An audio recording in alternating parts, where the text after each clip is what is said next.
Witajcie! Dzisiaj zapraszam Was na recenzję nowych klawiatur w ofercie Liocata. Są to niedrogie klawiatury mechaniczne, tak więc dzisiaj pokażę Wam te klawiatury bardzo dokładnie. Zapraszam na recenzję, zaczynamy. No i dzisiaj temat, który zapewne zainteresuje naprawdę wiele osób, czyli niedrogie klawiatury mechaniczne od marki, którą z mojego kanału już znacie. Jest to marka Liocat lub jak to woli Liocat. Są to bardzo niedrogie klawiatury mechaniczne. Jakiś dłuższy czas temu robiłem dla Was recenzję i ich membranówek i także pierwszych mechaników, które wyglądały dokładnie tak samo, ale były tam zastosowane po prostu tańsze zamienniki przełączników mechanicznych, a tutaj mamy co prawda przełączniki Outemu, czyli nie są to ani Keyle, ani Cherry, ani Gaterony, natomiast myślę, że Outemu to jednak lepiej niż jakieś no-name'y, nazwijmy to delikatnie, tanie zamienniki. Mamy tutaj jednak, można powiedzieć, przełączniki markowe, bo jakąś markę Outemu sobie wyrobiło. I do wyboru mamy klawiaturę o oznaczeniu KX365 Plus CM, która ma Outemu Blue, oraz klawiaturę KX366 Plus CM, która ma Outemu Red. I dzisiaj także podpowiem Wam, które przełączniki dla kogo, czym one się różnią.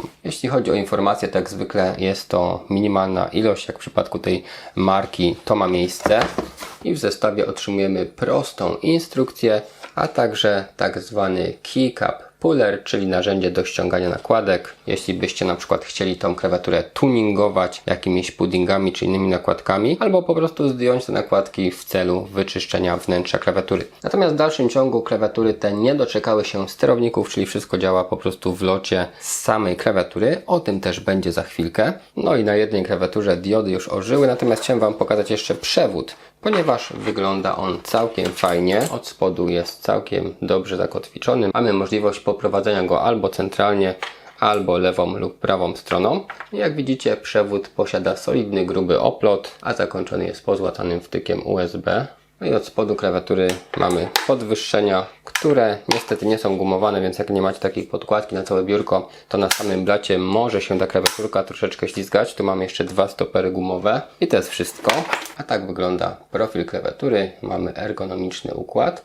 I sama klawiatura jest w miarę płaska. Jeśli chodzi o sam front klawiatury, to wykonany jest on w całości z plastiku. Mamy logo producenta tutaj oraz dwie takie dość nie rzucające się w oczy kontrolki w tym miejscu. Jest to caps i druga to jest scroll lock. Wtedy świecą takim niebieskim, delikatnym światełkiem. Czcionki w klawiaturach wyglądają różnie. Ta moim zdaniem jest naprawdę ok. I mamy fajny hybrydowy układ, dwa długie shifty, długi backspace i duży enter. I mamy diody, które prezentują się całkiem dobrze. Zobaczmy sobie, jak się sprawdzą w ciemnościach.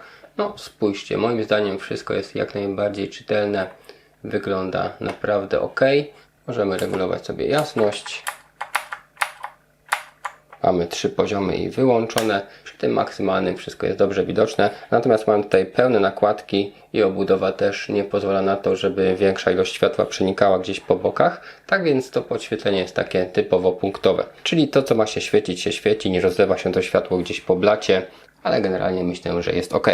Jeśli chodzi o nakładki, to są delikatnie wyprofilowane i lekko chropowate, tak więc palec tutaj się dobrze trzyma, odstęp między klawiszami jest dość duży. Natomiast spójrzcie sobie, tutaj mamy także ukryte multimedia z FN-em. Jest to komputer, wyszukiwanie, kalkulator, player multimediów, do tyłu, do przodu, play, pauza, stop. Następnie mamy wyciszenie dźwięku całkowite, ciszej, głośniej i blokada wszystkich klawiszy na klawiaturze, a osobna blokada samego Windowsa jest, czyli FN plus Windows, a także FN plus W zamienia nam funkcję WASD z funkcjami kursorów. No i jako, że jest to kompaktowa klawiatura typu TKL, czyli tak zwana turniejowa, to nie mamy tutaj sekcji numerycznej, ani nie mamy w zestawie także żadnej podpórki pod nadgarstki. To do tych oznaczeń, powiem Wam, nie powinno nic się dziać z tymi nakładkami, ponieważ to są wycięcia, jakby nie było.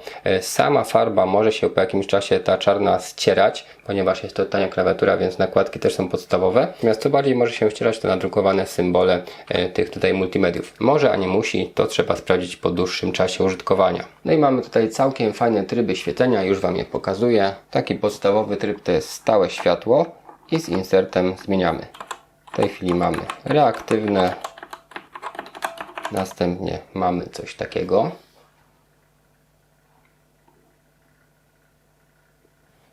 Kolejny efekt. To jest coś podobnego, ale jednak troszeczkę inaczej to wygląda w praktyce. Następnie coś takiego. I pokazując Wam efekty, dodam, że poza jasnością możemy regulować także prędkość tego efektu, czyli szybciej, wolniej. Kolejny efekt to jest taki wężyk.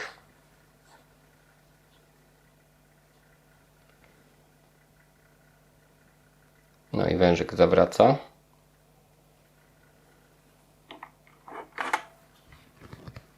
Teraz jest inna wersja, gdzie nie leci po kolei, tylko od zewnątrz do środka. I na końcu jest pełne podświetlenie na chwilkę. I mamy wybuchową wersję reaktywnego. Następnie coś w tym stylu. Kolejny efekt to jest taka fala od lewej do prawej. Efekt z odbijaniem. No i wracamy do pełnego. No i w tej chwili możecie z bliska jeszcze zobaczyć nakładkę. Tak właśnie one wyglądają. Jest to standardowa nakładka typu Cherry MX, czyli wszystkie puddingi i inne nakładki pasujące do Cherry, do Gateronów i do Kaylee też do Outemu pasują, jakby co. I mamy przełączniki niebieskie i czerwone. Przełączniki niebieskie są przełącznikami dotykowymi i mają wyższą siłę nacisku niż czerwone oraz są głośniejsze, ponieważ aktywację przycisku komunikuje takie właśnie kliknięcie, dość głośne. Są użytkownicy, którzy te niebieskie przełączniki uwielbiają. Są tacy, którzy po prostu nie mogą wytrzymać tego hałasu. No, ma to swój urok, ale po prostu trzeba ten dźwięk lubić. I tak tutaj mniej więcej działają klawisze. Spacja, backspace i enter. Natomiast przełączniki czerwone są zdecydowanie polecane dla osób, które cenią sobie ciche klawiatury i przy okazji niższą siłę nacisku. Bardzo delikatnie te klawisze pracują. Przełącznik liniowy, czyli nie ma wyczuwalnego momentu aktywacji, po prostu możemy go wcisnąć całego, możemy go wcisnąć tylko odrobinkę, aż się aktywuje. Jest to też kwestia wyczucia, ponieważ takie lekkie pyknięcie aktywuje klawisz i takie całkowite wciśnięcie mocne też go aktywuje. Posłuchajcie różnicy.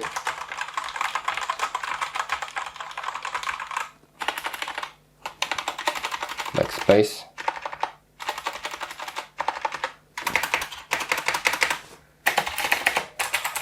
Tak więc blue głośne, redy ciche. Większa siła nacisku, kliknięcie, a tutaj mniejsza siła nacisku i aktywacja liniowa, czyli bez żadnego przyhaczenia, bez kliknięcia. Przyhaczenie występuje w przełącznikach typu Brown, których tutaj nie ma w ofercie. Natomiast takie są różnice. Tak więc jeśli cenicie sobie ciszę i jesteście z osób, które raczej muskają klawiaturę, a nie wciskają w ten sposób, to myślę, że lepsze dla Was będą przełączniki typu Red. Natomiast jeśli jesteście osobami lubiącymi takie konkretnie działające klawisze z większym oporem, z klikiem, no to możecie wybrać przełączniki Blue. Jeśli chodzi o prędkość działania, to obie klawiatury mechaniczne wysyłają informacje z tą samą prędkością. Skok klawisza jest także taki sam, standardowy, czyli około 4 mm, a aktywacja następuje już na około 2 mm. Więc myślę, że mniej więcej wiecie teraz dla kogo który rodzaj przełączników. Natomiast co do trybów, to mam jeszcze FN plus klawisze od 1 do 5 i są to takie tryby do gier. Tak to mniej więcej wygląda. No i klawiatury te posiadają jeszcze jeden dość ciekawy aspekt. Mianowicie mamy tutaj taki rowek i wspornik na całej szerokości klawiatury. Co z tym można zrobić? Możecie użyć tego jako swoistego uchwytu stojaka na chociażby smartfon. Jak widzicie, trzyma się on tutaj bez większego problemu. Możemy także położyć go w ten sposób, a nawet możemy sobie tutaj zadokować tablet. Jak widzicie, miejsca też jest wystarczająco dużo, żeby nawet taki dość spory po 10-calowy tablet sobie tutaj umieścić, czy po boku, czy centralnie, to już jak tam wolicie. Tablet się trzyma, klawiatura też się trzyma, nie przewraca się. Wszystko jest stabilne. Spójrzcie sobie jeszcze, jak ta klawiatura się zachowuje. Mamy co prawda plastikową obudowę i klawiatura, jeśli ją tak dość mocno dociśniemy, to troszeczkę pracuje, ugina się, ale tragedii jakiejś nie ma. W tej chwili jest na podwyższeniach. Złożyłem teraz te nóżki. No i tak to mniej więcej wygląda. Troszeczkę pracuje, ale źle nie jest. Że to tutaj pod spodem jakiejś metalowej płyty wzmacniającej nie uświadczymy. Jest wszędzie plastik. Dopiero niżej widać samo PCB. Natomiast co do stabilizatorów, to mamy plastikowe stabilizatory. Tak to właśnie wygląda. Całkiem ok w tej cenie. Ok, tak więc sterowników do klawiatury nie mamy, ale sprawdźmy sobie anti-ghosting. jak tutaj na tym Outemu wypada. No, anti-ghosting na pewno jest szybki, ponieważ to, co robię momentalnie, pojawia się na ekranie. Możemy też bezkonfliktowo wcisnąć praktycznie dowolną ilość kombinacji klawiszy. Tak więc, czy będziecie szybko wciskać klawisze w grach, czy będziecie mieli gry, które wymagają wciśnięcia jakiejś kombinacji klawiszy, to tutaj nic się w tej klawiaturze nie blokuje.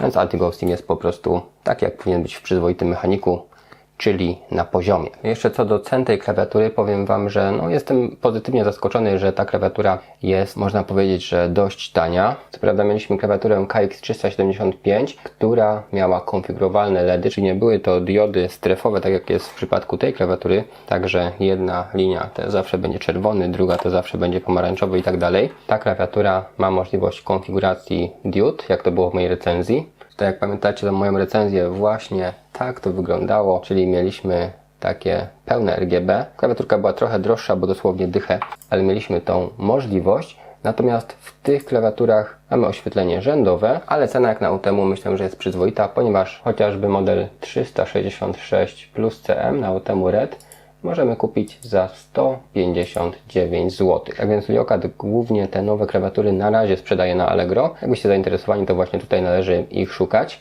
Natomiast pozostałe sprzęty Liokata, które w większości były też u mnie testowane, znajdziecie bez problemu chociażby w porównywarce Ceneo. Tam macie wtedy linki do sklepów, więc też Wam wrzucę to do opisu filmu. Macie też linki do tych niedrogich podkładek, które były dzisiaj widoczne w filmie. No dobrze, więc fajna propozycja dla osób, które szukają niedrogich klawiatur mechanicznych i jeszcze przy okazji chcą mieć kolorowe światełka. Jak dla mnie klawiatury są całkiem ok i w tej cenie myślę, że jest to rozsądna propozycja. Natomiast ostateczną decyzję zostawiam jak zwykle Wam. Pamiętajcie, że różne ciekawe linki są też w opisie filmu. Możecie tam sprawdzić przede wszystkim ceny sprzętu. No i zbliżając się do końca, jeśli ten film Wam się podobał, lubicie moje filmy i chcielibyście wspomóc mój kanał, no to będę za to bardzo wdzięczny. A co można zrobić? Zostawić łapkę w górę, kliknąć przycisk subskrybuj i oglądać po prostu kolejne moje filmy. Na dzisiaj to wszystko. Pozdrawiam Was. Cześć.